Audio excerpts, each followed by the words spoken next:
Hello and welcome to The Explainer. I'm Marcus. And I'm Sarah. And we're your resident debate coaches. Now, if you're learning English, you probably already know that expressing an opinion isn't just about blurting out what's on your mind. It is absolutely about how you say it. Today, we're completely upgrading your conversational toolkit. How many times a day do you say, I think? After today, you will have 30 better options. Let us go. Here's what we're covering today. First, introducing your opinion. Then, the art of agreeing. Disagreeing without offense. Changing your mind. And finally, defending your position. Let's dive right into Section 1. Introducing your opinion and opening your thoughts with confidence. We're treating language like a toolkit today. The exact same idea, expressed with a stronger or softer phrase, sounds completely different. So as we go through these, I want you to literally pause and repeat after us. Let's start with a strong one. Phrase number 1. As far as I'm concerned. You want to use this when you have a really firm view. For example, as far as I'm concerned, honesty is always the best policy. All right, your turn. Go ahead and say it. I just love how firm that is. Now let's step it down to a medium confidence level for phrase 2. From my perspective. Think of a professional meeting here. From my perspective, remote working has been a positive change. Okay, repeat that one. Excellent. Next up is a medium-strong, incredibly natural phrase. Number 3. If you ask me. For instance, if you ask me, the new design is much better than the old one. Try it out. Love it. And finally, a soft, really measured opening. Number 4. It seems to me that, it seems to me that the situation is more complicated than it appears. Give it a try. Let's keep that momentum going. Phrase 5, the way I see it. This is a medium-strong phrase. The way I see it, we have 2 options and neither is perfect. Try saying that out loud. These just sound so much more sophisticated than I think. Moving on, number 6 is strong. I strongly believe that. You want to save this one for when you really genuinely mean it. I strongly believe that education should be free for everyone. Your turn to repeat. And number 7, I have always felt that. This is just a beautiful, medium confidence phrase. I have always felt that kindness costs nothing, but means everything. Go ahead, say it. You know what I absolutely love about that phrase? It instantly adds this thoughtful credibility. It tells the listener, hey, I haven't just thought of this right now. This is based on my actual life experience. Total game changer. All right, moving into Section 2, the art of agreeing and matching the strength of your agreement. Because, agreement isn't just one single flavor. It ranges from very cautious to wildly enthusiastic. Let's start with high energy. Phrase 8, absolutely, I could not agree more. If someone says we urgently need to act on climate change, you hit them with, absolutely, I could not agree more. Try that energy right now. Fantastic. Number 9 is also strong. That is exactly what I was thinking. This phrase makes the other person feel incredibly validated. Give it a try. Perfect. But now, look at phrase 10. You make a fair point. This is a solid medium agreement. If a colleague says a plan needs a bit more testing, you just reply, you make a fair point. Repeat that. I have to say, I use this one in meetings all the time. It immediately makes you sound more credible and professional. Now let's look at the softer, more nuanced agreements. Phrase 11 is a soft medium. I'm inclined to agree with you. It basically means you're leaning toward agreement, but you're leaving a little room for nuance. Try it out. Number 12 is wonderful. That resonates with me. This is a medium agreement that connects on a deeper level. If someone shares a personal story, you can say, that really resonates with me. It just sounds incredibly mature. Let's shadow the pronunciation on that specific word. Resonates. That resonates with me. Try it.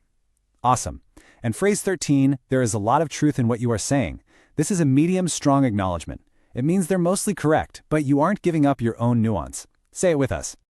Now for Section 3, disagreeing politely, which is arguably the most valuable skill in conversation. The golden rule of debate is to always acknowledge the other person's view first, right before gently introducing your own. Here's your toolkit for polite pushback. Phrase 14 is a soft disagreement.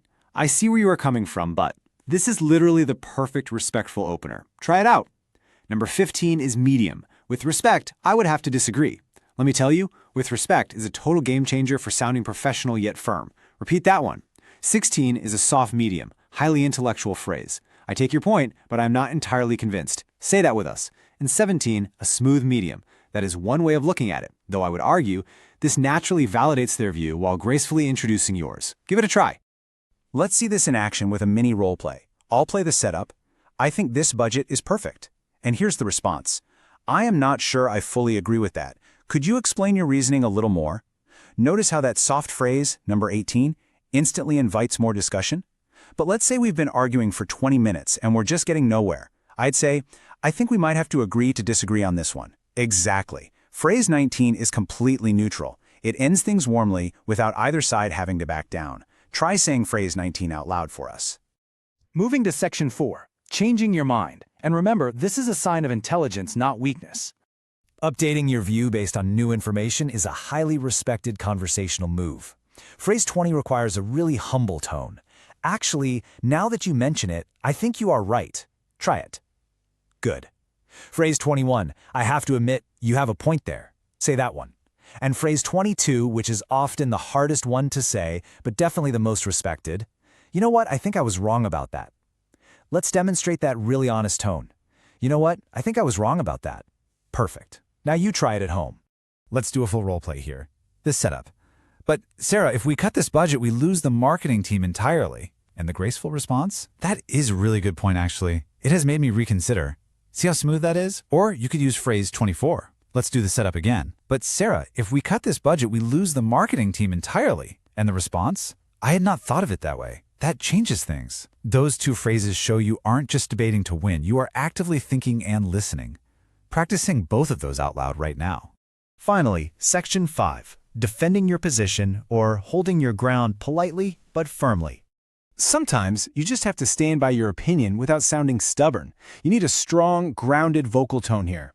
I'll gently push back and you defend. Ready? Are you sure we need more time? And your defense? I hear what you were saying, but I still think we need more time. Great, that was phrase 25. Phrase 26? I understand your concern, but I remain convinced that this is the right approach. Repeat that. Phrase 27 is reserved for very formal moments. With the greatest respect, I have to stand by my position. Give it a try. And phrase 28, everything considered, I still believe that transparency is the right policy. Try delivering that with a really firm, confident voice. Let's try another mini role play. The setup, but the numbers simply don't support your theory. The pushback, I appreciate the counterargument, but the evidence clearly suggests otherwise. Boom, that was phrase 29. Very credible. Now let's try the final phrase, number 30, the aggressive setup, but the numbers simply don't support your theory. The mature response, at the end of the day, I think we both want the same thing. We just see different paths to get there. Wow, that is the ultimate mature response. It diffuses tension instantly. Try saying that one out loud. You now have 30 real, dynamic opinion phrases in your toolkit. We challenge you to break your I think habit immediately. In your very next English conversation today, replace I think with just one phrase from section 1. Absolutely. Notice how completely different and confident it makes you feel when you do. And for those of you taking exams, listen closely. Every phrase in this explainer can boost your IELTS speaking score. Use them. These aren't just polite words. They are absolute gold for IELTS speaking parts 2 and 3. This is a game changer for IELTS part 3. To wrap up today, we want to hear from you. Is English the most important language to learn? Pick one of today's new phrases and share your opinion with us below. Next week,